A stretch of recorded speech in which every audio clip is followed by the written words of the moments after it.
Hi அஸ்லாம் வலைக்கும், welcome back to Sweet Escape Dreams. இன்னைக்கு நாம கவு மில்க் யூஸ் பண்ணி அகர் அகர் எப்படி ரொம்ப சிம்பிளா அண்ட் ஈஸியான மெத்தட்ல செய்யலாம்னு பார்க்கலாம் வாங்க. நம்ம ஒரு 10 நிமிஷம் கடல் பாசி எடுத்து ஊற வச்சிருந்தோம். இப்போ ஸ்டவ் ஆன் பண்ணி நம்ம தேவையான அளவு தண்ணி ஊற்றிக்கிட்டு ஏலக்காய் ஆட் பண்ணிக்கிட்டோம்.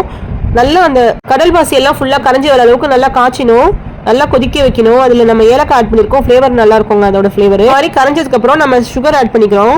ஒரு 4 டேபிள் ஸ்பூன் சுகர் ஆட் பண்ணியிருக்கேன். சுகர் நல்லா மெல்ட் ஆகி வர அளவுக்கு நல்லா காய்ச்சி எடுத்துக்கிறோம். இப்போ நம்ம காய்ச்சி வச்சிருக்க பசும்பால் வந்து 1.5 கப் போல ஆட் பண்ணிக்கலாம். இந்த கடல் பாசி செய்யும் போது இதுக்காக நம்ம எடுக்கிற சாஸ்பேன் வந்து கொஞ்சம் பெரிய சைஸா இருந்தா நல்லதுங்க. ஏன்னா இதுல நம்ம மில்க் ஆட் பண்ணி செய்யறதுனால கொஞ்சம் பெரிய சைஸ் சாஸ்பேனா இருந்துச்சுன்னா உடனே நமக்கு பொங்கி வராதுங்க. கடல் பாசி காய்ச்சி எடுக்கிறதுக்கு ஒரு 10 நிமிஷத்துக்கு மேல ஆயிடுங்க. இந்த மாதிரி நல்லா நுர பொங்கி வர அளவுக்கு நல்லா காய்ச்சி எடுத்துக்கணும். கடல் பாசி காய்ச்சும் போது ஸ்டவ் வந்து மீடியம் ஃப்ளேம்ல வச்சு செய்யுங்க, அப்பதான் கரெக்டா வரும். இப்போ இந்த மாதிரி கன்சிஸ்டன்சி வந்ததுக்கப்புறம் நம்ம ஸ்டவ் ஆஃப் பண்ணிட்டு இறக்கிடலாம். ஒரு ஸ்ட்ரெயினரில் அதை நம்ம ஏலக்காய் போட்டிருந்தோம் இல்லையா, எல்லாத்தையும் வடிகட்டி நம்ம ஊற்றி வச்சிடலாம். இப்போ நல்லா ஆறுனதுக்கப்புறம் நம்ம மேலே ஃப்ரீசரில் வச்சிடலாம். 20 மினிட்ஸ் வச்சுட்டு நம்ம எடுத்துடலாம். இப்போ உங்களுக்கு ரொம்ப டேஸ்டி அண்ட் ஹெல்தியான அகர் ரொம்ப பர்ஃபெக்டாக ரெடி ஆயிடுச்சு பாருங்க. இதே மெத்தடில் நீங்களும் அவங்க வீட்டில் செஞ்சு பாருங்க.